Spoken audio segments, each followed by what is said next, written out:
Mayo del 2023. Almuñécar, Costa Granadina. Asisto a un congreso internacional de nueva medicina germánica. Entre los profesionales sanitarios que participan está el doctor José Antonio Galicia González, recién llegado de la ciudad de Puebla, en México. No puedo desperdiciar la oportunidad de hablar con un hombre con más de 20 años de experiencia en nueva medicina germánica, el paradigma médico acuñado por el eminente doctor Rick Hammer. El doctor Galicia es médico cirujano por la Universidad Autónoma de Puebla y también está especializado en acupuntura, homeopatía, homotoxicología y psicoterapia floral. Fue alumno directo del doctor Hammer el año 2002 en Málaga y ahora, además de atender sus pacientes, imparte clases de ciencia curativa germánica en el Instituto de Estudios Superiores de Puebla. También es un ponente habitual en seminarios y cursos y cuenta con sobrada experiencia tanto en radio como en televisión, hablando siempre de salud. Amable, caballeroso y muy cercano, nos recibe encantado y feliz de poder compartir su amplio conocimiento con nosotros. Se muestra como un libro abierto, sin tapujos, sin pelos en la lengua, sin miedo, con honestidad, como deberían de ser los hombres y mucho más los médicos. It's time for two. It's time for two. It's time for two. It's time for two. Bienvenido a España, de nuevo, unos cuantos años después de tu primera vez. Hace 21 años exactamente estuve en Málaga, donde tuve la enorme fortuna de conocer el legado de mi maestro, el doctor Rick Hammer. ¿Tú eres médico? Yo soy médico egresado de la Facultad de Medicina de la Benemérita Universidad Autónoma de Puebla en México. Estudié, hice algunos estudios en física electrónica, después medicinas mal llamadas alternativas, hice nutrición en la Universidad Iberoamericana y ya de edad madura decidí estudiar medicina. Terminé la medicina. Hice un diplomado en acupuntura humana, después hice la especialidad en acupuntura humana, después de ser médico, después hice la especialidad en homeopatía y la maestría en homeopatía. Uh-huh. Y eso de alguna manera ha formado parte de mi criterio. Sin embargo, considero que la formación más importante y que hizo un parteaguas en mi carrera como médico y como profesionista fue el haber conocido el enorme descubrimiento del doctor Rick Hammer. ¿Y cómo llega a tu vida? ¿Por qué llega a tu vida? ¿Quién te habla? ¿Cómo entras en contacto? ¿Por qué te llama la atención? Porque ya con tantas herramientas, siendo médico alopático, teniendo acupuntura, teniendo la homeopatía, que son muchísimas herramientas, ¿es que acaso a lo mejor veías que no tenía... A ver, ¿dónde estaba? ¿Qué te faltaba? Fíjate que siempre he sido como un buscador de la verdad. En el 2006, en el 1996, fui a México, a la Ciudad de México, y vino alguien que manejaba algo sobre flores de Bach y hablaba sobre, había un médico alemán que decía que el vitiligo tenía que ver con la pérdida brutal de un ser querido, ¿no? Me acerqué a él, me dijo que eso era como muy para ciertas personas elegidas. Regresando a Puebla, platiqué con un amigo y me dice, sí, yo conozco, y me compartió unas tablas que eran copias de copias de copias, y ya era tan borrosa que tenía que agrandarse. Entonces yo, emocionado, empecé a leer. Para mi buena suerte, en el 2001 tuve la enorme fortuna que Lourdes Ondategui, que es alguien que representa una casa de flores de Bach en México, Nestinar, precisamente una española, una casa española. Ella contacta con Vicente Herrera y lo invita a México. Ahí fue mi primer acercamiento. Mi maestro, mi buen amigo, y tuve el primer acercamiento. Sin embargo, conocer un mundo de una medicina totalmente diferente no es fácil aprenderla a la primera instancia. En el 2002, a inicio del año, tuve también el gusto, yo conocí a una empresa de Venezuela, Vinicio Revelán, era dueño de Biotecnoquímica, y trae también a René de la Peña, un médico que estuvo con Moriano, otro alumno Fermín Moriano. Y entonces van a México y tomo el curso con ellos. En ese curso se preguntan, ¿dónde está el doctor Hammer? Ya en 2002, a principios de año. Y uno de los asistentes, un médico veracruzano, dice, se encuentra en Málaga, yo tengo el contacto. Se lo comparte a Vinicio, y Vinicio a final de año me manda una invitación donde decía curso latinoamericano para la medicina germánica. Yo en aquel entonces estaba haciendo mi año de internado como médico, que es el año hospitalario, yo había tenido la carrera hospitalario, a mis 33 años. Y se había acercado una sobrina de mi hermana que tenía leucemia linfoblástica aguda. La pequeña tenía 3 años y medio. Y obviamente ya había leído el trabajo del doctor Hammer, donde explica que la leucemia es un proceso de vagotonía de curación, es una fase de curación de un enorme conflicto de desvalorización, y que si a la pequeña no se le daba quimio, no se le da radio, no se le asusta, ¿no?, podía curarse. Esa misma temática platiqué con la mamá, con el papá, y ellos decidieron que los acompañara en ese proceso. Sin embargo, conmigo llega con plaquetas de 2.000, 4.000 plaquetas. En la medicina, más o menos hay un rango de 140.000 a 240.000 plaquetas, que se considera normal, pero que 120 ya se considera algo que no está bien. Y hay pequeños puntilleos rojos en 100.000, ya hay hematomas espontáneos, sale sangre. En 80.000 ya prácticamente no hacen cirugías porque puede sangrar. En 60.000, 40.000 ya está en riesgo de que en cualquier espacio, órgano vital, haya sangrado. O sea, ese es el problema de una leucemia. Ese es uno de los parámetros, sangrar, uno de los parámetros. O uno de los elementos importantes en la leucemia. Esta niña me llegó de 4.000. Yo, antes de que llegara ella, había estado en el hospital, estaba en el hospital, y una mamá de un médico llegaba con hemorragia cerebral con 40.000 plaquetas. Cuando llega, le dice el neurocirujano, hay que operarla. En mi año siendo estudiante, me cuestiono y digo, ¿por qué operarla si está con un sangrado? Y no me parece ni prudente ni coherente. Y yo decía, no es... Obviamente el estudiante no tiene ni voz ni voto. Él la mete a cirugía, y a pesar de que le ponen concentrados plaquetarios, paquetes globulares, sangre, la paciente la meten a terapia intensiva, no logran parar el sangrado. Yo entré a la cirugía, no me lo platican, y la paciente fallece, estando en terapia intensiva.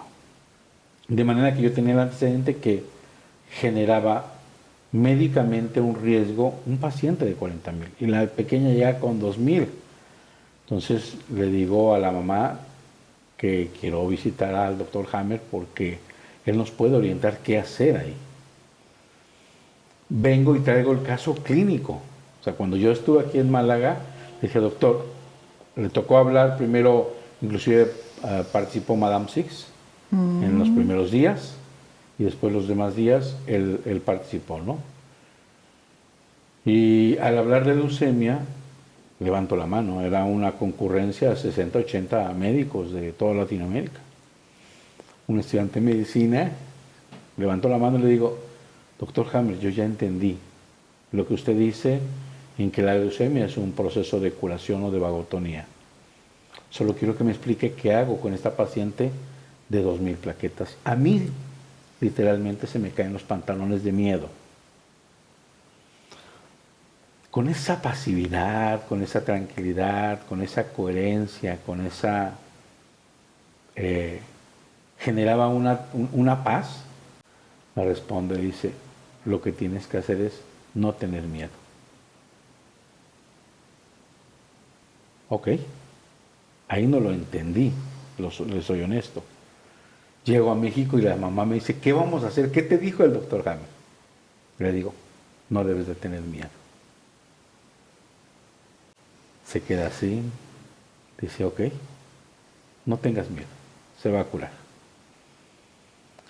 Pasado el tiempo, a unos 4 o 6 años después, deja de tener leucemia y tiene una trombocitopenia. Sigue con las plaquetas bajas, pero ya no tiene blastos, que son los elementos que creen que son células inmaduras que se están multiplicando desordenadamente, que es a lo que supuestamente tenemos el miedo en que está matando a la persona o la va a matar. Estas células inmaduras. Hammer decía, son células inofensivas. Los blastos no matan a nadie. Los blastos no enferman a nadie. Los blastos son inofensivos. Y va donde un médico de nuevo, porque fueron varios médicos, y le dice, tienes púrpura trombocitopénica idiopática. Había 3 aspirados de médula ósea, y dice, estos que dijeron que tenía leucemia no lo tienen. No hay nada, y entonces tienes púrpura. Se equivocaron. Hammer dice que después de que se quiten los blastos, aparece esta púrpura. Entonces, era parte del trabajo tan maravilloso que había encontrado él. Eso me corroboraba más. Le decían, vamos a quitarle el vaso. Regresa la mamá y me dice, ¿qué le quieren quitar el vaso? Decisión tuya. Yo te aseguro que no es necesario. Se va a curar. Hoy la chica tiene 24 años. Y finalmente se curó. ¿Y dónde estaba esa? Primero, creo que la palabra mágica que hoy tenemos que compartir a todos aquellos que logren que llegue a su vida el legado del Dr. Hammer, es la palabra más sensata, más profunda que podría estar adelante de dejar de tener miedo. Y después, hoy lo puedo explicar con palitos, que cuando uno tiene miedo en el periodo de sangrado, uno puede entrar en un nuevo programa, que es un problema relacionado con vaso. Uh-huh. Es una desvalorización por sangrarse, por perder sangre. Es una desvalorización. Y entonces el vaso en la fase activa, Hammer hace una diferencia entre tejidos embrionarios, o son los tejidos que componen cada órgano, uh-huh, a qué área del cerebro rige, uh-huh, y cómo se comporta en lo que él llama la segunda ley o las 2 fases de cada enfermedad. Uh-huh. El vaso, que es mesodermo, regido por sustancia blanca, en la primera fase, cuando el conflicto está activo, hace una necrosis o hace una reducción, uh-huh, del parénquima de vaso. Uh-huh. Y en la fase de solución hace un crecimiento. Y cuando... ¿Qué es diagnosticado como? Esplenomegalia.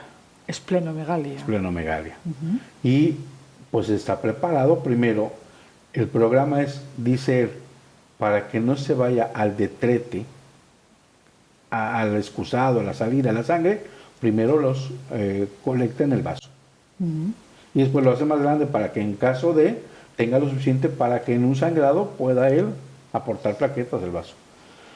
Este programa yo ni lo conocía, vamos. Entonces decirle a la mamá, no tengas miedo, Hammer tenía una razón bastante fisiopatogenéticamente comprensible. Y no lo sabíamos. Uh-huh. Entonces, creo que la herramienta más maravillosa fue esa. Y después tuve la fortuna que dentro de los que yo he aprendido en la carrera, en mis estudios, la medicina tradicional china tiene unos puntos que hice una tesis de especialidad donde logro demostrar que con este aporte de calor suben las plaquetas, se forman plaquetas.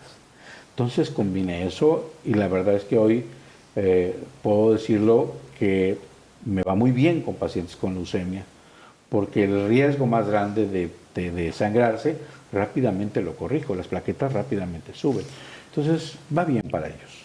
José Antonio, ¿puedo entonces deducir de tus palabras que el miedo del médico puede matar al paciente? No solo puede matar, se transmite. El miedo del médico, el miedo del papá, el miedo de la mamá, el miedo hospitalario. Te voy a platicar algo bien bonito que te va a permitir comprender eso que acabas de decir. Tengo un amigo que es el doctor Felipe de Jesús Reyes Gil, es un ginecólogo, es un médico que me busca mucho para que yo le apoye con sus pacientes. Los pacientes testigos no acostumbran a ponerse sangre, entonces los pacientes con leucemia les cuesta un poquito de trabajo a ellos sacarlos, entonces me buscan a mí. Más o menos para hacerte la idea, me pide que una interconsulta, que yo valore a un paciente, está en el hospital. Llego y llega el hematólogo. Yo soy muy discreto, calladito, y el hematólogo llega y le dice, es que usted tiene 5,000 plaquetas. Y literalmente enfrente de mí le dice, no respire, no estornude. Si usted estornuda, se muere. ¿Y qué crees que cuando se fue el doctor, qué crees que hacía la persona? No se movía. Petrificada. Literalmente. No quería ni moverse porque le había dicho el doctor que se moviese, se desangraba. Mi amigo se carcajeaba de risa y le decía, pero mija, no le creas, aquí está el doctor Galicia, no le creas al hematólogo. Entiende que esto no pasa, puedes gritar, estornudar, brincar, no pasa nada.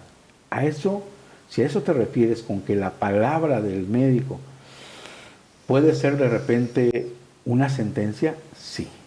Sí, desgraciadamente, ese atrevimiento soez, ese ego y esa sensación de saberlo todo y decirle a un paciente, condenarlo a que quedan tanto tiempo de vida, es fatal. No deberíamos hacerlo. Nadie tiene la capacidad, hoy en día, demostrado científicamente, el tiempo que va a durar. Obviamente está dando esa afirmación en base a su conocimiento. Pero ya vimos que todo el conocimiento médico está lleno de teorías. Hammer le llama la medicina de las 1000 teorías. Está lleno de dogmas, situaciones que no son comprensibles, pero las que tenemos que aceptar porque así dice el libro o el maestro, y lleno de errores que nos llevan a rotundos fracasos. Que nos llevan a la vida, al mundo de la iatrogenia que vivimos actualmente. ¿Qué me puedes decir sobre la iatrogenia? La iatrogenia es prácticamente el quehacer médico diario. Yo no creo que haya una mala intención del médico, plenamente estoy convencido del hermano hipocrático, de lo que nos decía Hipócrates. Todos los estudiantes de medicina llegan con la idea de sanar, con la idea de curar, con la idea de ayudar a su prójimo. El sistema nos descompone o los descompone en el camino. ¿Y por qué se hace iatrogenia todos los días? Porque ya Hipócrates mencionaba, como lo demuestra a través de sus 5 leyes el doctor Hammer, que el hombre, el ser humano, el ser biológico, el animal, tiene una capacidad innata de autocuración. Tiene una capacidad en que el organismo tiene esa respuesta para autocurarse. Todo es curable. Todo se puede curar. El gran problema es que la medicina que hoy usamos, hay 3 maneras de curar en la medicina propuestas por Hipócrates. La teoría de los contrarios, contraria contrarius curentur. La teoría de los similares, similia similibus curentur. ¿Qué es la que utiliza la homeopatía? Que es la que utiliza la homeopatía. Y el equalia, equalia equalibus curentur. Que sería más o menos entender en la homeopatía la isopatía, en la alopatía las vacunas, en la homeopatía los nosodes. Y estas 3 maneras de curar, una de ellas la toma la alopatía, que La alopatía fue bautizada por Samuel Christian Federico Hahnemann, el creador de la homeopatía. Y alo viene de contra, patos, padecimiento. Entonces siempre estamos luchando con los contrarios. Si hay una inflamación, te doy un antiinflamatorio. Si hay un dolor, te doy un analgésico. A es contra. Esa es la alopatía. Esa es la alopatía. ¿Y qué es lo que estamos viendo? Que si entendemos el gran mensaje que dejó el doctor Hammer, que la enfermedad tiene dos fases y que todos los procesos inflamatorios, infecciosos, de dolor, se encuentran en la fase de curación, los estamos continuamente suprimiendo y regresando al inicio de la simpaticotonía, de manera que estamos haciendo recaídas constantes y cronificando. Entonces, desgraciada o desafortunadamente, con la teoría de los contrarios, con toda la farmacéutica que hoy se utiliza, no estamos generando un proceso de sanación o de curación profunda. Estamos haciendo crónicamente más enfermo a este ser que está caminando con un programa que Hammer le llama a la enfermedad programa especial, sensato, biológico e inteligente, que tiene la madre naturaleza con un fin determinado para tratar de preservar la vida tanto como sea posible. ¿Qué significa para ti como médico alopático conocer la medicina germánica y qué implica en tu vida, ¿no? Tanto personal como profesional, ¿no? ¿Qué importancia adquiere esto? ¿Qué significa para mí la nueva medicina germánica? Significa una nueva manera de curar, una nueva forma de comprender. Significa que me permite tratar de meterme en la piel del paciente y tratar de percibir, de buscar qué es lo que le afectó a su enfermedad, qué fue lo que inició y disparó este proceso llamado enfermedad o este programa. Tratar de ver su cosmovisión, por qué pensó así, cómo puedo yo orientarlo para que cambie de dirección, cómo puedo acompañarlo para que su proceso no sea tan fuerte o para que él comprenda que es un tiempo razonable y que va a llegar al proceso de curación total.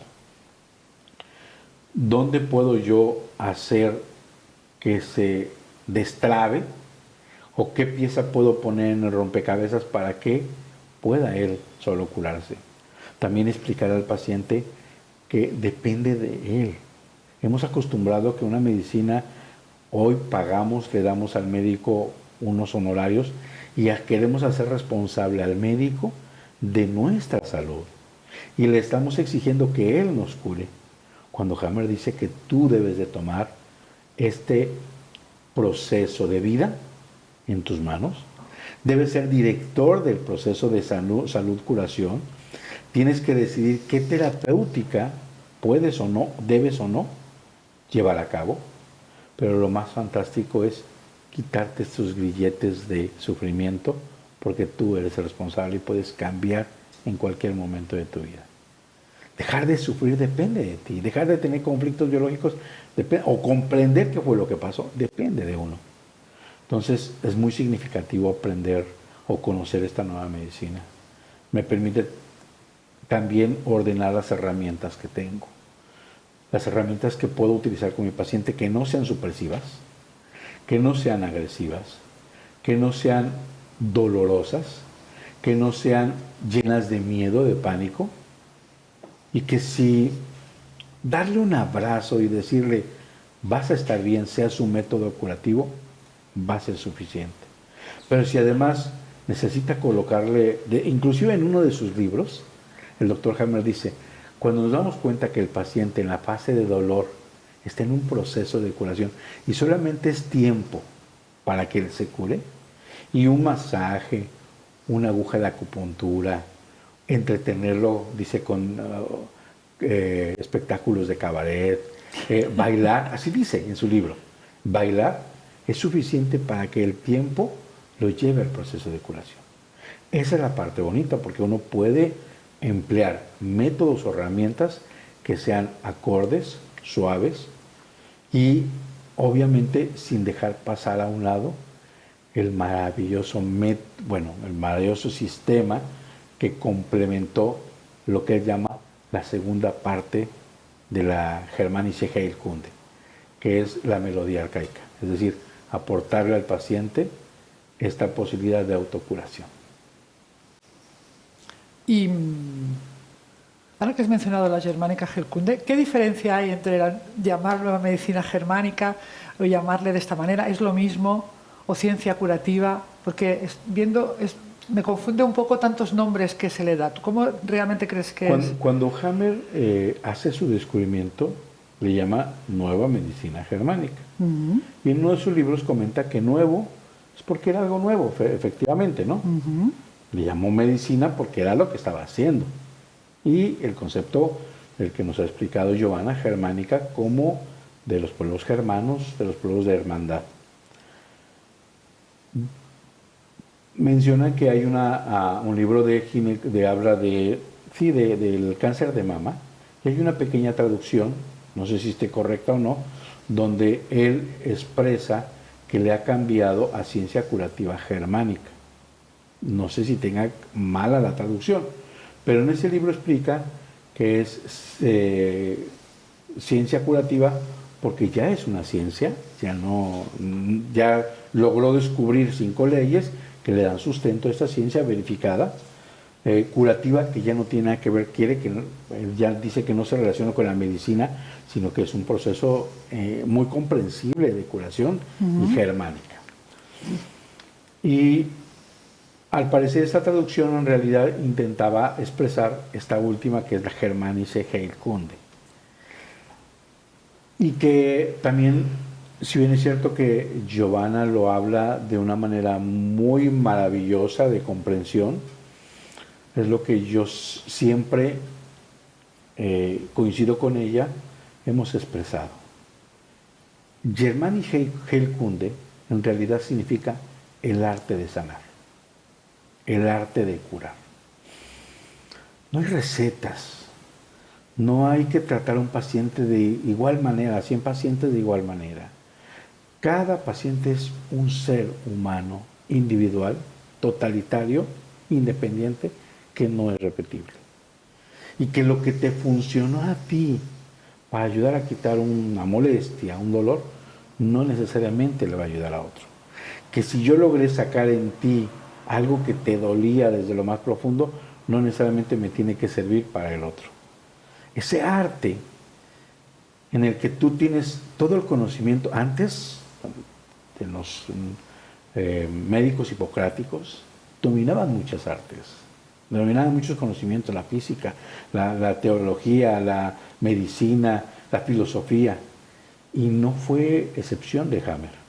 Hammer tenía un conocimiento amplísimo. Ese es el verdadero arte. La homeopatía, por ejemplo, dice, hay que llevar al proceso de curación de la manera más suave, de la manera más dócil y de la manera más permanente posible. Ese es el verdadero arte de curar. Hay que llevar al paciente de una manera suave, duradera, para que se prevalezca de ahí en adelante. Y además, compartirle las herramientas para que no tan fácilmente caiga en el proceso de enfermedad, que es hoy lo que vengo a compartir en este tercer Congreso Internacional. La importancia de encontrar, de ubicar, de hacer que el paciente conozca su DHS, su conflicto biológico. ¿Es fácil ayudar a alguien a encontrar su DHS? ¿Cuánto tiempo te lleva? ¿Qué estrategias utilizas? Creo que es lo más importante, ¿no? Empezar por ahí. Sí. Yo no te puedo decir que es fácil o difícil. Cada paciente es individual. Es un arte el buscar el DHS. Es un verdadero arte. A veces, en un día puedo hacer cosas que yo no imaginaba. A veces me lleva semanas. Y lo mismo le pasaba al doctor Hammer. Giovanna platica que podía estar 3, 4, 5 días, una semana con un paciente hasta encontrar el DHS. Hay una constelación que Es la constelación donde una pacientita vino conmigo y era conocida. Y me dice, ¿sabe qué, doctor? Me gustaría tratarme con usted un problema que tengo. Ella se metía los dedos y generaba el vómito. ¿Okay? Bulimia, ¿no? La bulimia y entonces es una la constelación. conocemos como bulimia y forma parte de una constelación. Y el doctor Hammer deja muy claro que la bulimia tiene que ver con un conflicto biológico de asco-repulsión, que el relé o el centro de control se encuentra en el centro de la glucosa, el lado de izquierdo de la hipoglucemia, y un conflicto de enojo-contrariedad territorial que tiene que ver con la corteza cerebral del lado derecho, en el área de la vesícula biliar, hígado, páncreas. Y eso me sucedió hace unos 20 años, no, unos 15 años, donde llega esta persona y me dice, es que yo me meto el dedo y vomito. Le digo, ¿tú cuándo sucedió esto? La primera pregunta es, ¿hace cuánto? Dice, pues hace más o menos 5 años. ¿Y qué sucedió en ese momento importante, impactante en tu vida? Pues lo más fuerte fue el divorcio con mi marido. ¿Ok? La separación. Debes de buscar un momento que fuese altamente impactante, que te hizo un enojo terrible, fuerte, de algo que amenazaba tu territorio, y en el mismo momento tuviste asco y repulsión. Si tú haces la pregunta correcta, el cerebro llega a la respuesta. Y me dice, así como lo está platicando, sí recuerdo algo. Resulta que yo intuía que mi marido me era infiel. Y lo decidí seguirlo. Va a dejar a una de mis hijas, a la mayor, y cuando llega, deja a mi hija, entra a la escuela, y veo que en la esquina se topa con una mujer. Y cuando lo veo, le da un beso. No sabes el enojo que hice, pero a la vez me imaginé que él viniera a darme un beso. No sabes el asco que me produjo. Eso es impactante escuchar al paciente. Al otro día la cité, me dice, doctor, ¿qué me hizo? ¿Qué te hice de qué? Es que hoy en la mañana me metí los dedos y yo no vomitaba. Ya no tengo sentido. Mi cerebro no encuentro, no existe la conexión. A partir de ahí dejó de ser bulímico. Entonces, eso fue al inicio, pero no necesariamente puede decir, porque a veces no solo está en el arte del médico, del terapeuta. A veces el paciente ya ni recuerda, o para accesar esos recuerdos no sabe por dónde llegar. Uh-huh. Hago una técnica un poquito tanto cuanto especial, muy propia, muy particular, no he descubierto nada, solamente los llevo un poquito a relajación, a ir a indagar en el subconsciente, que le llamo terapia de comunicación cerebral, no tiene nada, o sea, no está nuevo, no es algo que... Pero cuando me cuesta trabajo hago esa terapia y voy a buscar muy metódicamente dónde se encuentra, que puede ser consciente, inconsciente, relajado, no es algo que sea únicamente para esto. Sin embargo, me auxilio de esa técnica cuando de repente no encuentro por dónde o el paciente no encuentra. Ya que has mencionado este caso, se me ocurre preguntarte si nos puedes explicar qué serían las constelaciones esquizofrénicas, ¿no? Porque es una de las cosas más sorprendentes de Hammer es que tenga la capacidad de explicar incluso las enfermedades mentales, ¿no? O sea, explícanos un poco, de manera entendible, un poco para la gente que no conozca esta parte de Hammer, ¿qué significa esto? Fíjate que hace unos 2 siglos apareció un médico llamado Rudolf Virchow. El doctor Virchow propone que la enfermedad se encuentra dentro de las células.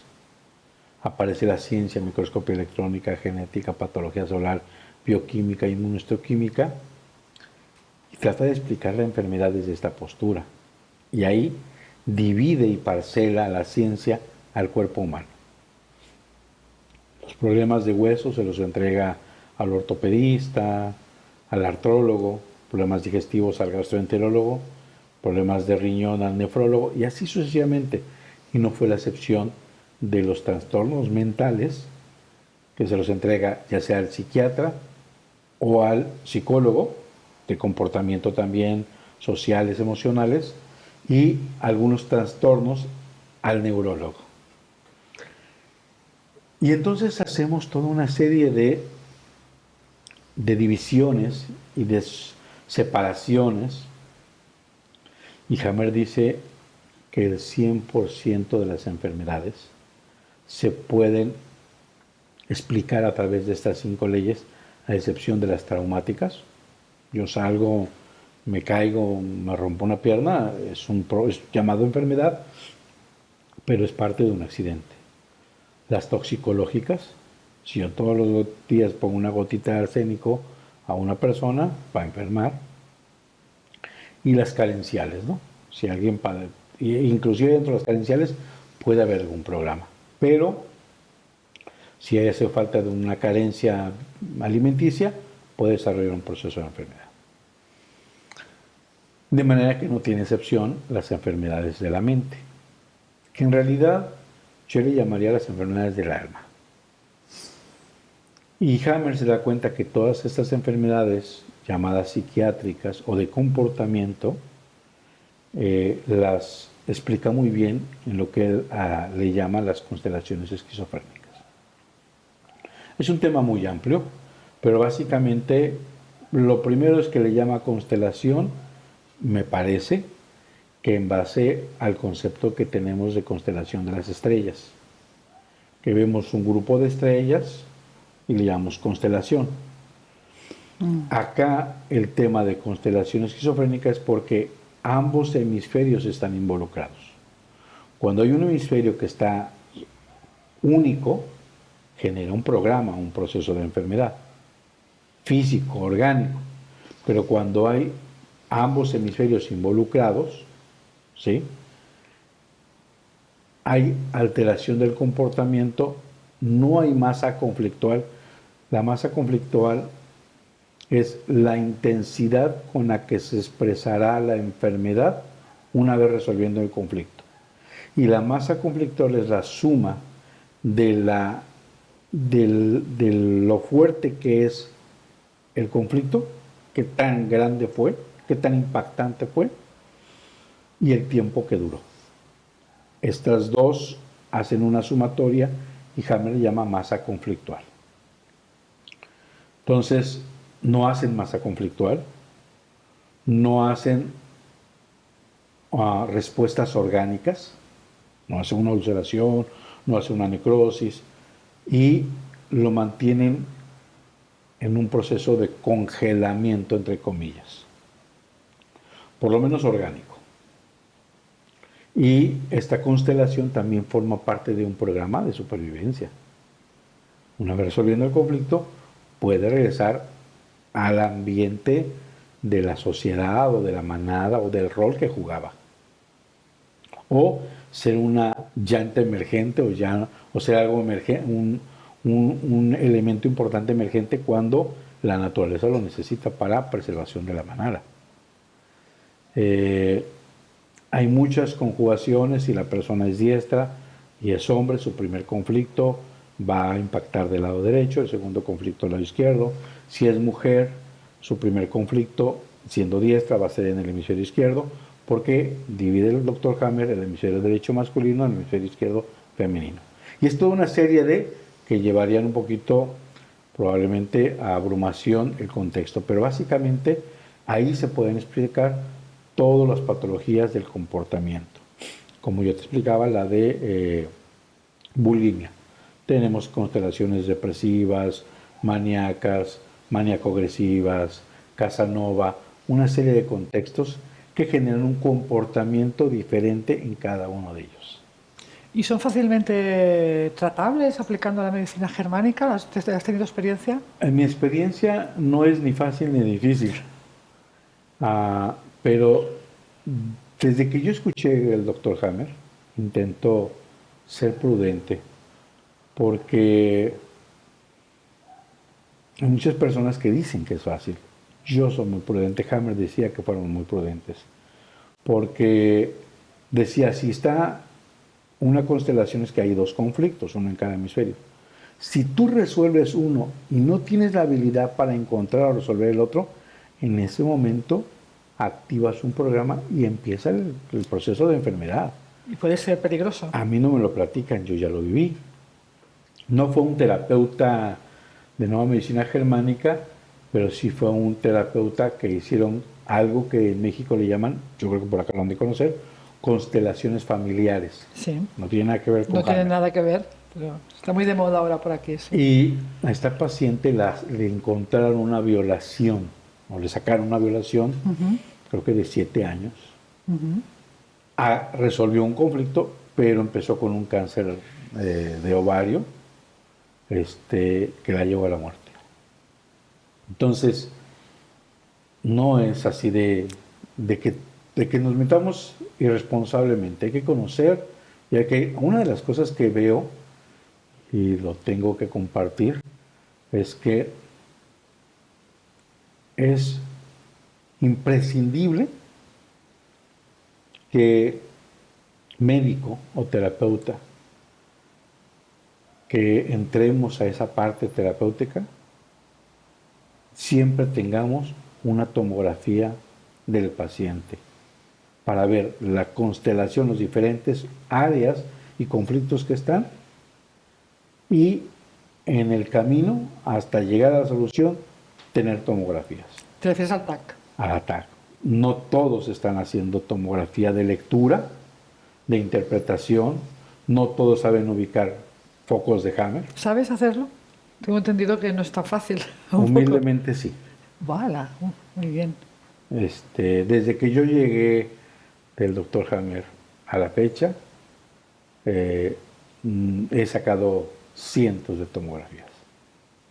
¿Y te ayuda en el diagnóstico? Me ayuda en el diagnóstico, en el pronóstico, en el seguimiento del paciente. Normalmente lo hago para el diagnóstico, ¿no? Hammer dice que en la tomografía podemos ver si hay un conflicto activo, si hay un programa en fase de curación, si hay recaídas conflictivas, si no hay nuevos o más conflictos que no veamos. Qué maravilla, ¿no?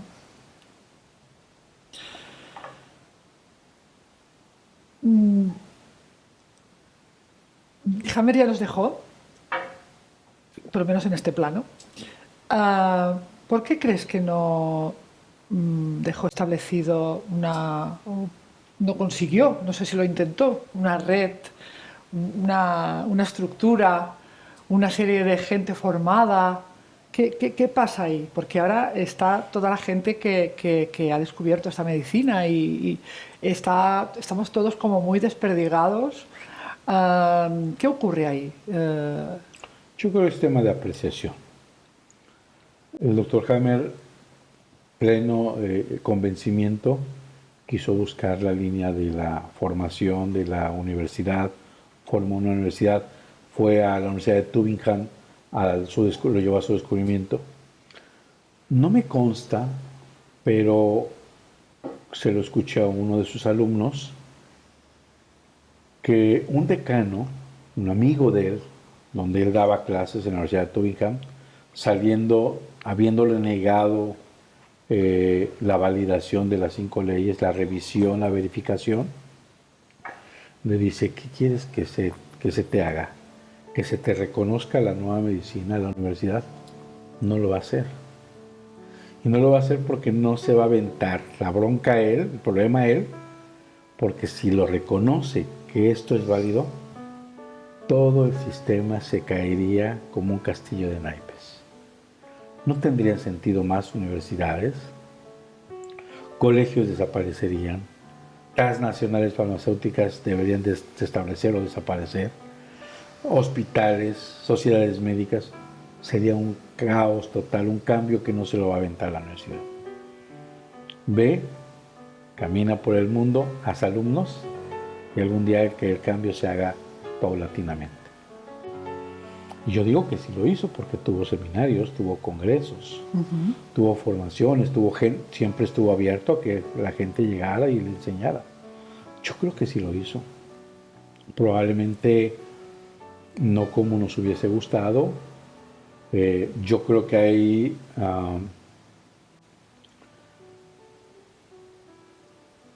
ramales de importancia que dejó Giovanna Conti, Helmut del Pilar, que ya no está con nosotros, pero que hizo un trabajo muy bonito, muy loable.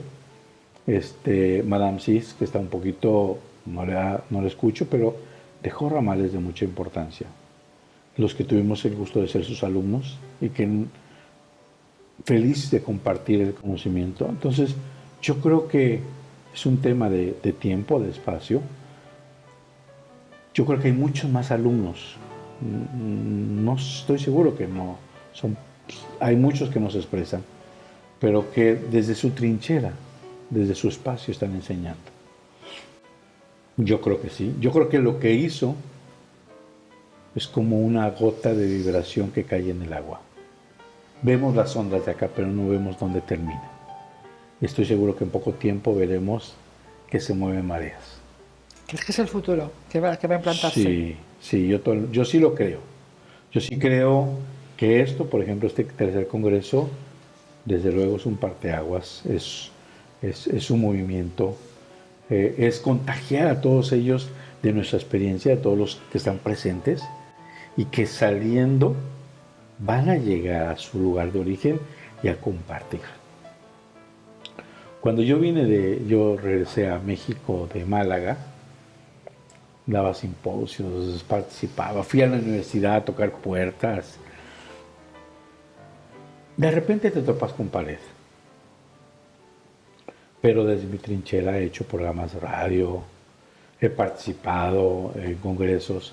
Hoy por hoy tengo una formación de 6 meses cada nivel, donde voy dando todos los elementos de la A a la Z, paso a paso lo que he aprendido en 20 años. Entonces yo tengo mi propia formación. Yo alguna vez le mandé un correo al Dr. Hammer pidiéndole permiso explícito de que me autorizara a dar cursos, seminarios, congresos, lo que fuese. Tengo el correo y me dice que una aceptación de ser profesor tenía que ir a su universidad para tener una formación, pues que él pudiera decir que confirmar, formó a alguien, ¿no? Confirmar confirmó, tu capacidad, ¿no? Pero me dijo que de todas maneras, en el nivel que nos encontráramos, él me autorizaba para dar el conocimiento, porque esto era para compartir. Yo creo que a 20 años ya debo tener algo de compartir con la experiencia y conocimiento que he logrado, y es que me he atrevido. Tengo un par de años que he empezado a hacer estas formaciones, y lo hago desde una postura muy pura, muy de transmitir solamente su conocimiento. En ninguno de los cursos que yo he dado doy terapéuticas de otras técnicas. Eso cada quien lo tiene que desarrollar. De manera que he intentado ser lo más puro, lo más sensato, lo más coherente con el trabajo y el legado del maestro. Cuéntame, ¿cómo definirías tú la enfermedad desde el punto de vista de la germánica, ¿no? Lo que la medicina alopática define como enfermedad, como un problema, ¿no? Como algo que hay que quitar del medio. ¿Cómo lo definirías? Para la medicina académica, la enfermedad es un error, es un defecto, es una carencia, es un exceso, es una deficiencia, es una falta de, es un exceso de, y que hay que atacar, hay que contraatacar y hay que eliminar. Ya vemos toda una serie de contextos que llevan esas palabras. Mientras que el doctor Hammer expresa y define que en la ciencia curativa, bueno, en la Germanische Heilkunde, La enfermedad es un programa, y programa porque está relacionado con la ontogenia, la filogenia, y que estos programas se han desarrollado como parte de un proceso de error-acierto para la supervivencia. Especial porque no es cualquier programa, es un programa que le ha llevado millones de años a la naturaleza, sensato, es muy inteligente, es muy sensato comprender que tiene un determinado fin, inteligente, que forma parte de la naturaleza biológica, que forma parte tanto en los animales como en los seres humanos, esta expresión, esta capacidad de autosanación, autocuración, y que finalmente la idea es tratar de preservar la vida tanto como sea posible. Es un programa de supervivencia, es un programa inteligente para permitir que la evolución continúe. Es un programa especial, sensato, que permite que no tropieces con la misma piedra y que sigas avante, inclusive si somos comprensivos en el contexto de la naturaleza y nos damos cuenta que a la naturaleza le interesa el más fuerte, el más capaz, el más inteligente. Todos aquellos que hemos pasado una enfermedad fuerte y hemos salido avante, estamos mejorando la especie, somos más aptos. Por eso la naturaleza ha evolucionado con seres más inteligentes, porque hemos encontrado herramientas para salir adelante. Y esas herramientas forman parte de tu intuición, de tu capacidad de autocuración. Entonces es un programa de la propia biología. Es un programa ya expreso en la biología, contenido en el cerebro como un software, como un disco duro que activa cuando tienes una necesidad biológica. ¿Qué es el código biológico? El código biológico son respuestas de supervivencia que acontecen en todo ser biológico, animal o ser humano o planta, y que ante una necesidad, por ejemplo, de protección, te pueda ayudar. En la naturaleza, por ejemplo, una lanza, una cornamenta, una patada, puede ser la vida y la muerte. Cuando alguien simbólicamente dice, es que lo que me dijo mi hermana me dio como una patada de caballo en el estómago, ese simbolismo tan real es que recibió un golpe tan grave en el abdomen, así lo percibió, que la naturaleza le activó un programa de generarle células en lo que llamamos peritoneo, que es una envoltura que cubre los órganos abdominales, y eso en alopatía le llamamos mesotelioma. Este tejido excedente sirve de protección, porque si viene otra patada, no me va a matar. Una vez que he superado ese conflicto de ataque, y yo me acuerdo hoy que una paciente llega conmigo, ya con una ascitis muy voluminosa, que es la etapa de curación de ese mesotelioma. La ascitis ya es la fase de curación. Y le digo, usted recibió un insulto a su abdomen, como pocas veces usted hubiese imaginado que le diera una patada de mula, ya decimos. Dice, sí, doctor, ahora que usted me dice, fíjese que fui a visitar a mi hermana. Yo me puse una faldita, me la fui a comprar muy mona, me sentí verdaderamente bonita, iba a ver a mi hermana, pero nunca hemos tenido una buena relación. Me apena, pero yo veo feliz, yo quería verla. Entonces llego y sus frases me dicen, es que te ves, perdón por la audiencia, tengo que decirlo textualmente para que entiendan el golpe tan grande y lo simbólico que representa una patada. Es que te ves asquerosamente gorda, le dice. Dice, yo eso lo viví como una patada, como usted me dice, como una patada. Poco tiempo después me encontraron el cáncer y hoy estoy con esta ascitis. Le digo, ¿y usted ya está bien con su hermana? Ya la perdoné, ya no tengo... Lo que hago es dejar de ir a verla y me siento bien. Digo, pues tengo la sorpresa de que usted está en un periodo de curación. Usted no se haga nada. El doctor Hammer explica que no es necesario la paracentesis, que significa una aguja muy larga para sacar ese líquido, porque el cerebro puede vivirlo como otro ataque. Otro programa que se activa. Esto, o recaídas conflictivas. Esto de las 5 leyes, los conflictos biológicos, la interpretación, nos da una nueva herramienta de cómo podemos abordar al paciente.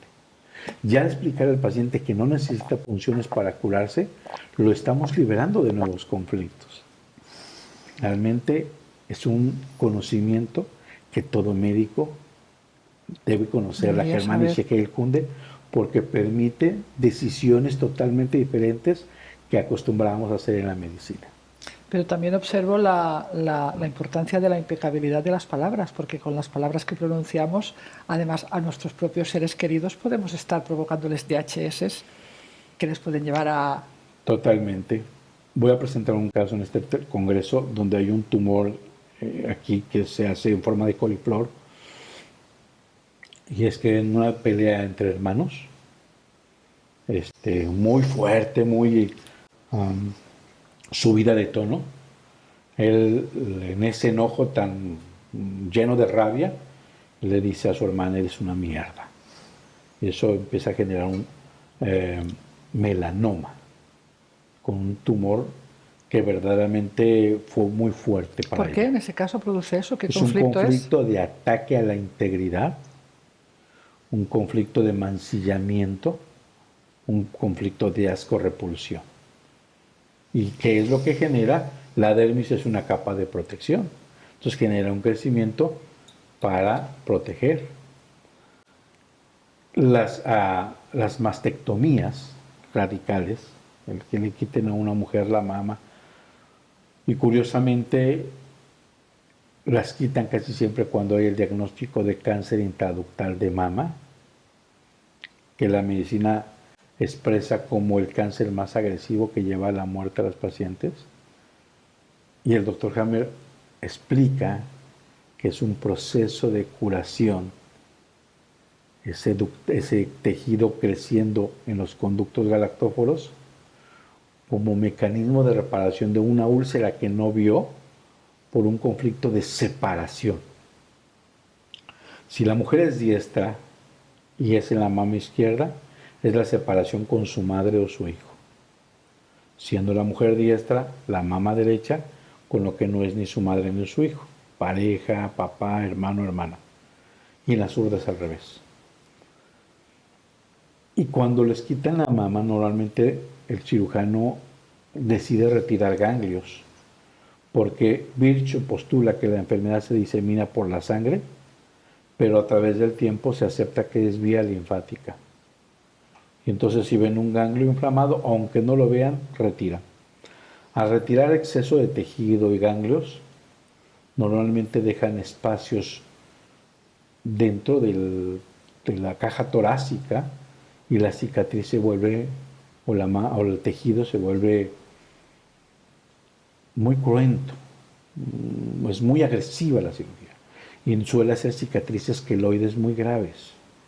La paciente puede no verse bonita, puede haber sentido que fue un ataque a su integridad, puede haberse sentido mancillada, puede haberse sentido, se siente fea.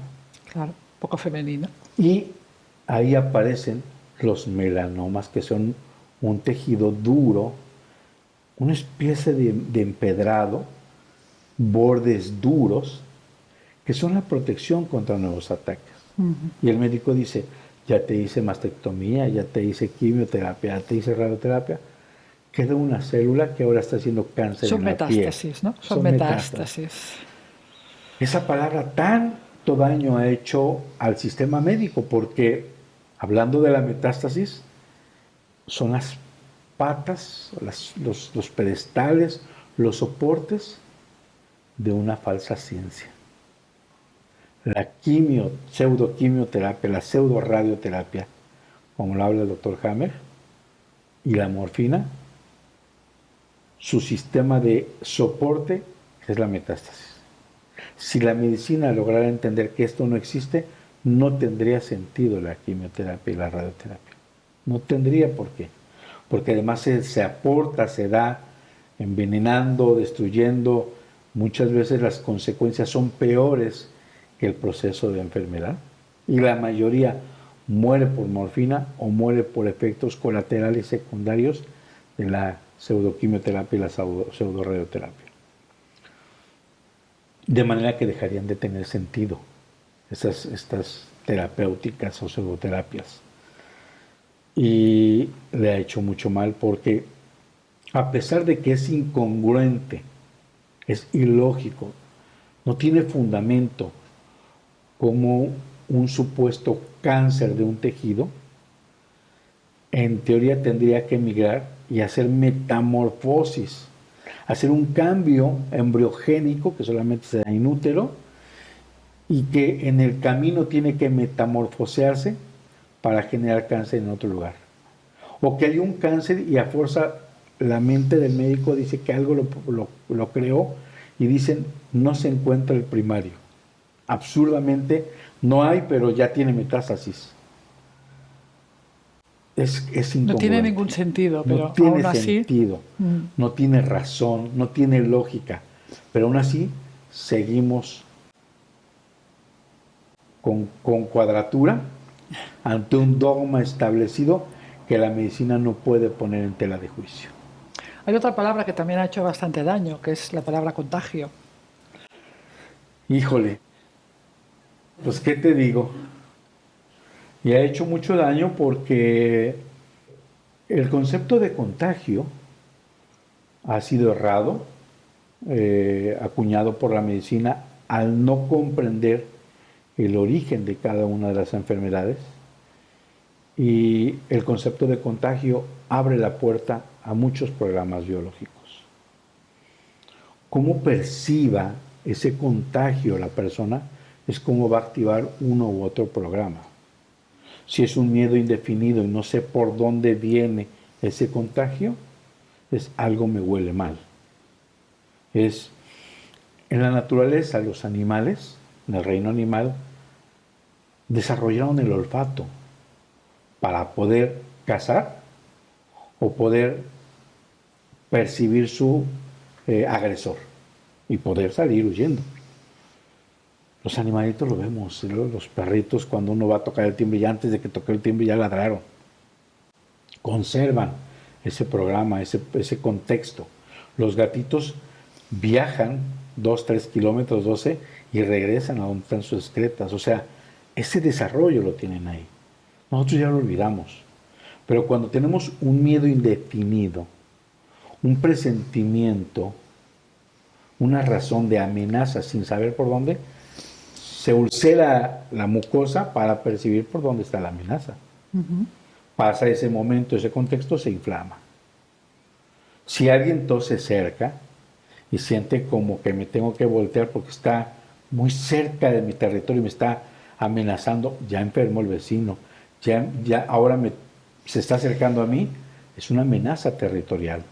Las vías bronquiales se van a ver comprometidas. O sea, estás diciendo que mucha gente que dice, cuando se les explica que los microbios no los enferman, ¿no? Te dicen, no, pero es que yo, tal persona tenía esto y yo me contagié. ¿Cómo lo explicas eso, no? Tú lo que estás diciendo es que en realidad es que saber que esa persona está enferma ha activado, ¿no?, un programa en ti. Y por cómo ese... lo perciba. El contenido del conflicto lo habla Hammer. ¿Cómo percibamos ese conflicto? Porque no es lo mismo, porque en ti puede ser ese famoso contagio familiar solamente estornudo. En alguien de la familia puede ser tos. En alguien de la familia puede ser un problema de rash, de piel. Entonces, ¿cómo es que una misma virus puede dar tantos síntomas? Es cómo percibe uno el conflicto biológico.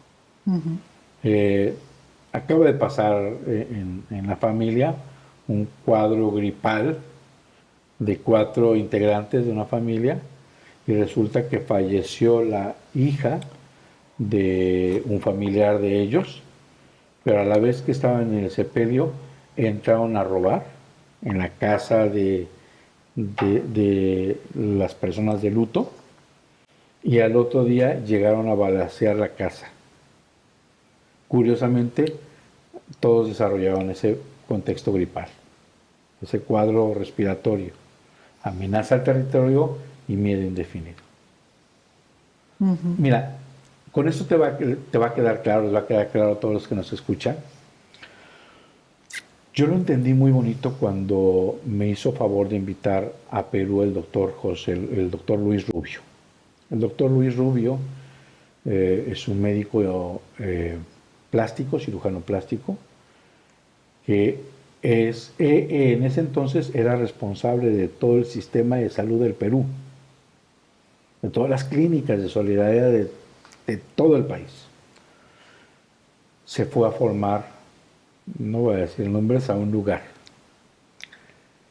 Y él era médico y él quería ver a los ojos de Hammer, él quería que le enseñaran. Pasó toda la semana preguntando y no tuvo la oportunidad. Le preguntan en ese curso y le dicen que yo sé algo de focos de Hammer. Se va a México y me dice, doctor, ¿me podría usted, que usted lee esto? Sí. Tuvimos una plática y nos hace favor de invitarlos a mí y a mi esposa a viajar a Perú. A la siguiente semana tenemos ya boletos de avión. Entonces viajamos al Perú y estaba una comitiva, su esposa, su asistente, esperando a mi esposa para que la paseara.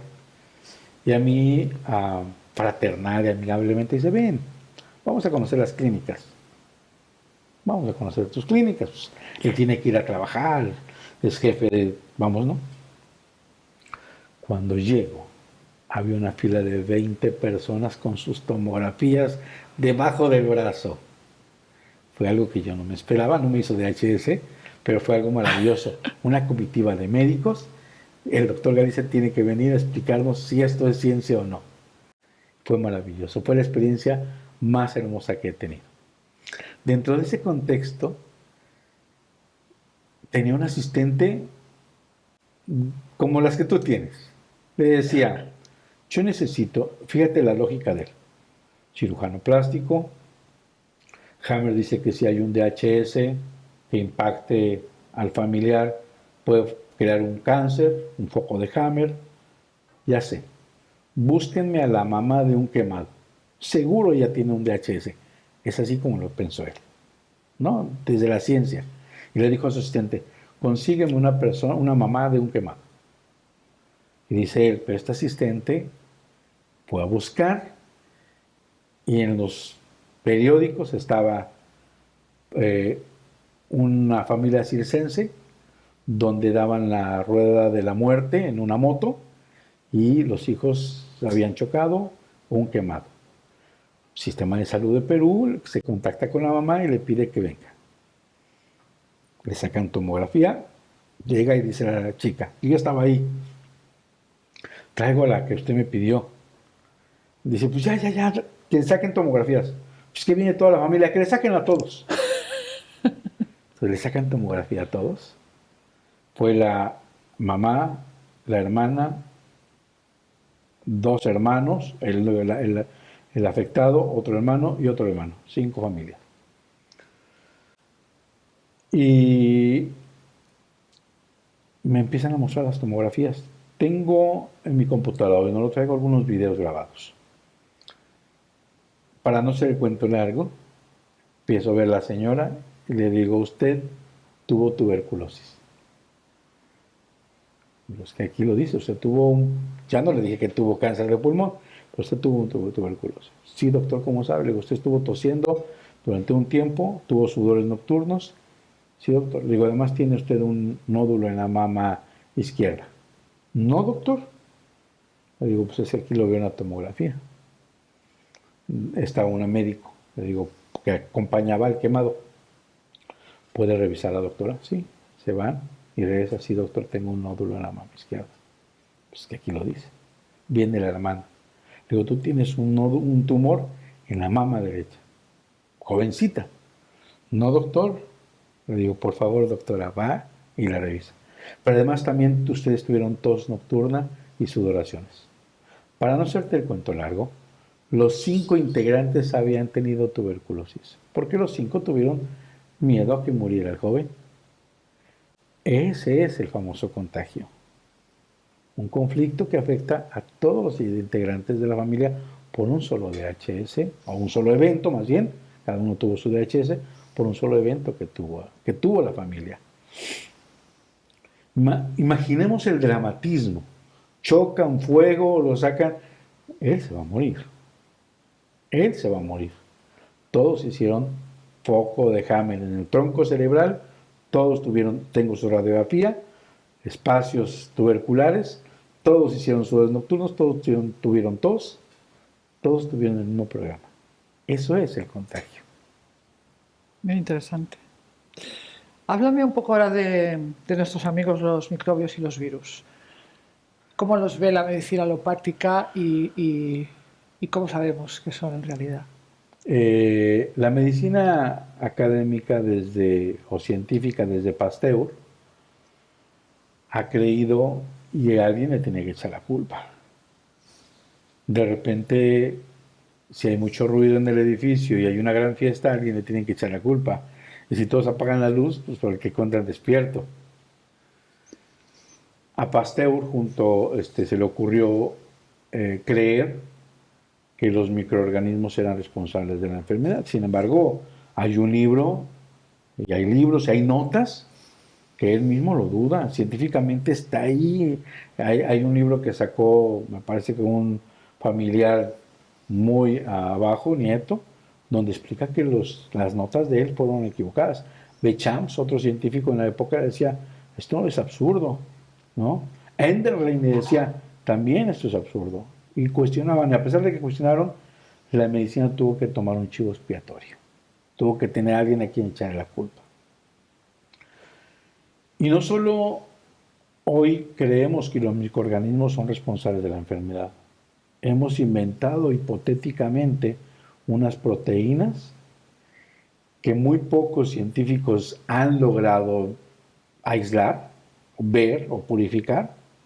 Sin embargo, que todo el mundo cree que existen estas entidades casi etéricas, porque muchos son modelos en computadora. Informáticos. No se purificaron. Si tú le preguntas a Roberto Galo, el padre del virus del VIH, junto con Luc Montayer, los dos dicen, yo no lo aislé, fue él, y él dice, yo no lo aislé, fue él.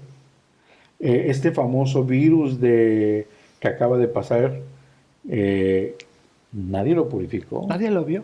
Nadie lo vio, pasó, destruyó media humanidad, entre comillas, porque no destruyó, fue más las olas de miedo y muerte, hizo destrozos, pero obviamente hubo factores. Uno, lo que ya te comenté, una información televisiva, de radio, de médicos, de hospitales, hicieron toda una ola de conflictos biológicos, y el segundo estrago fue el aislamiento. El aislamiento activó un conflicto que se llama conflicto de túbulos colectores. El paciente que pensaba que ya no se iba a despedir de sus hijos, activó un conflicto de colectores. Y el conflicto de colectores, sumado a cualquier programa de vagotonía, hace un síndrome que lleva a la muerte al paciente. Entonces, en realidad fallecieron por síndrome de túbulos colectores. Y desgraciadamente nos creemos el cuento. Desde la postura del doctor Hammer ya hacía un emparentamiento de tejidos embrionarios, áreas del cerebro y microorganismos. El tronco del cerebro que rige al endodermo lo emparenta con las micobacterias. El mesodermo, el cerebelo, también los emparenta con los que rige al mesodermo antiguo, con las micobacterias y las bacterias. La sustancia blanca que rige el mesodermo ya lo emparenta con microbios, bacterias. Y dice, en caso de que existiesen los virus, porque también como científico lo pone en tela de juicio. Estos formarían parte de la conexión ectodermo, corteza cerebral ectodermo, virus. Finalmente, el doctor Hammer demuestra científicamente que todos los llamados microorganismos, sin lugar a dudas, van a actuar en la fase que él denomina fase de vagotonía o fase de curación. Ahí se van a expresar y son simbiontes, son obreros, son barrenderos, son constructores, son demoledores del organismo en el periodo de curación. Verdaderamente son microorganismos que nos llevan a reparar, a llevarnos a salir del proceso de enfermedad, a deshacernos de los tumores que ya no de tejido que ya no nos es útil y que le hemos echado la culpa como causante de la enfermedad. Y como desgraciadamente la cantidad de antibiótico y de vacunas ha aumentado, hoy el organismo cada vez se deshace menos de sus tumores y los encapsula o los fibrosa. Y los deja mucho tiempo que desgraciadamente si lo encuentra un sistema de salud, a partir de ahí viene el pánico, los cortan como por secciones, por no decir expresiones fuertes, y empieza a peregrinar por un tumor inactivo hasta llevarlo a la muerte. Un tumor que ya está encapsulado por el cuerpo, que nunca habría causado absolutamente nada, te pueden matar. Pues desgraciadamente el sistema, o bajo el sistema, o bajo los conflictos que van desarrollando el sistema médico, dice el doctor Hammer. Y eso lo invito a que lo pregunten a los veterinarios. Ya lo he preguntado yo, que los animales no fácilmente hacen metástasis. Son muy aislados los que llegan a hacer. Y dice él, porque no tienen médicos que los espanten. Entonces, ahí está, con mucho juicio, el descubrimiento del doctor Hammer. ¿Estás de acuerdo conmigo que ir al médico entonces es una práctica de riesgo? Sí. Híjole, definitivamente sí.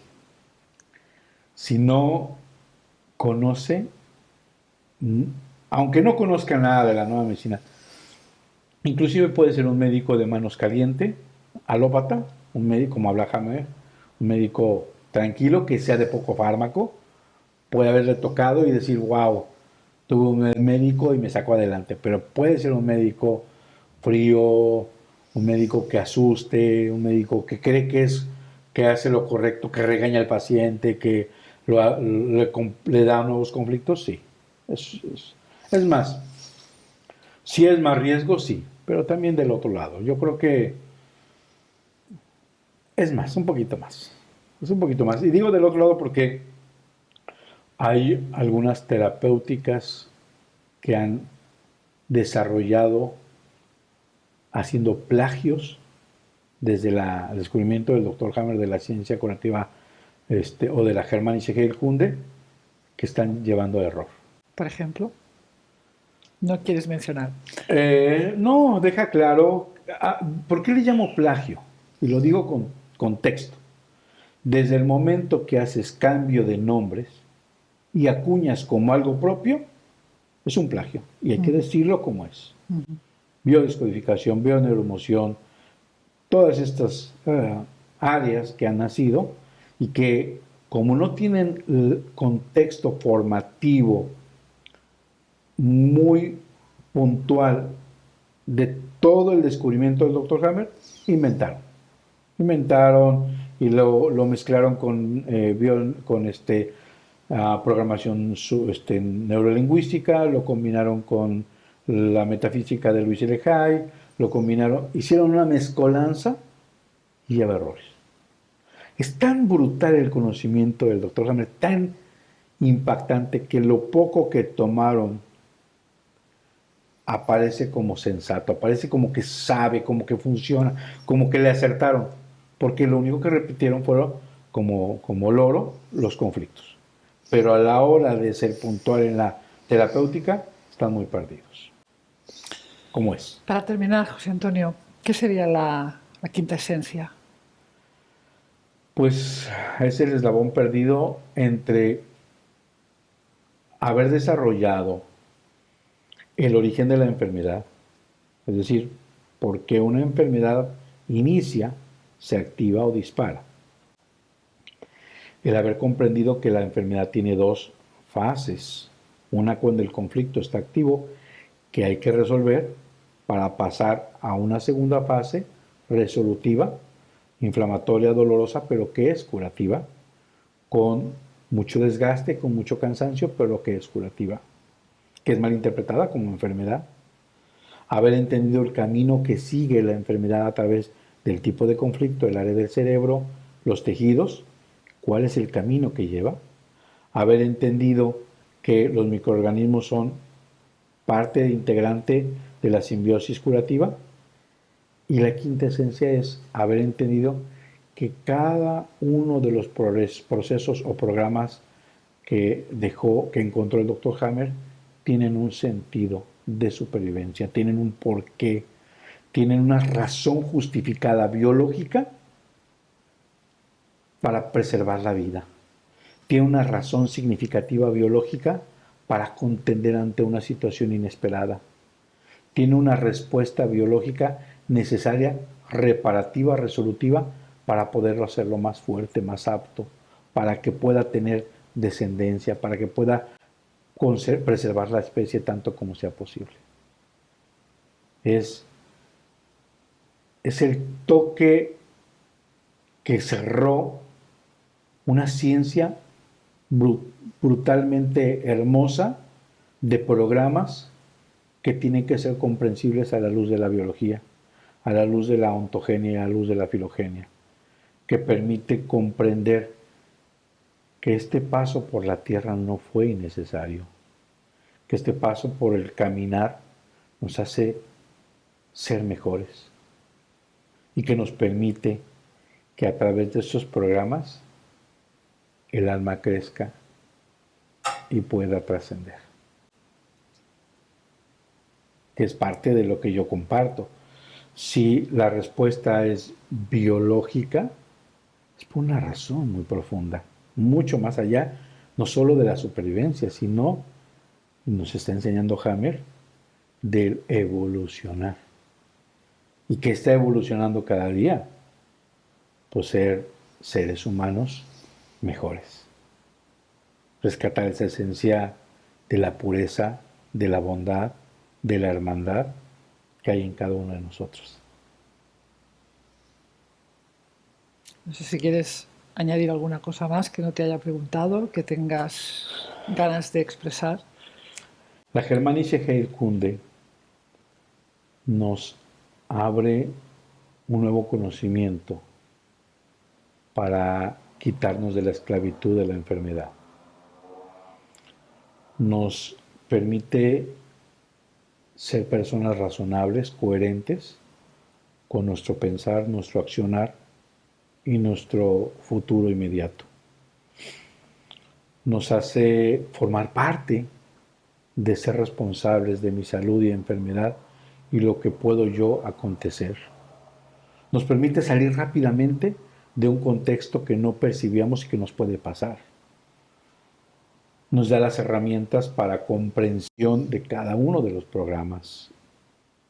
Y pleno estoy convencido de que nos hace más fuertes, de que nos hace mejores seres humanos, de que nos da la oportunidad de evolucionar, nos da la oportunidad de subir un peldaño en la evolución del alma. Y que depende de nosotros que no aprovechemos esa posibilidad de supervivencia. Porque yo estoy convencido, y con esto termino, que todo este descubrimiento tenía una bandera que pocos hemos comprendido en la Germanische Heilkunde: el amor por la humanidad. No te imaginas cuánto peleó, cuán guerrero fue, combativo con todo lo que vivió y todo lo que pasó, con tantos encarcelamientos, con tantos topes, con tanto que tuvo, y siempre hablaba de sus pacientes, siempre hablaba de luchar, que esto lo supiera la humanidad para quitarse de esos grilletes del dolor, de la quimio, de la radio, de la morfina. Siempre habló del amor a la humanidad, sin conocer, no importó religiones, no importó países, siempre recibía a aquel que le buscaba. Yo creo que eso es la bandera de la Germanische Heilkunde, despertar el amor por la humanidad, por nuestros hermanos. Por eso la germánica Heilkunde tiene que seguir viviendo. Muchas gracias. It's time for two. It's time for two. It's time for two. It's time for two.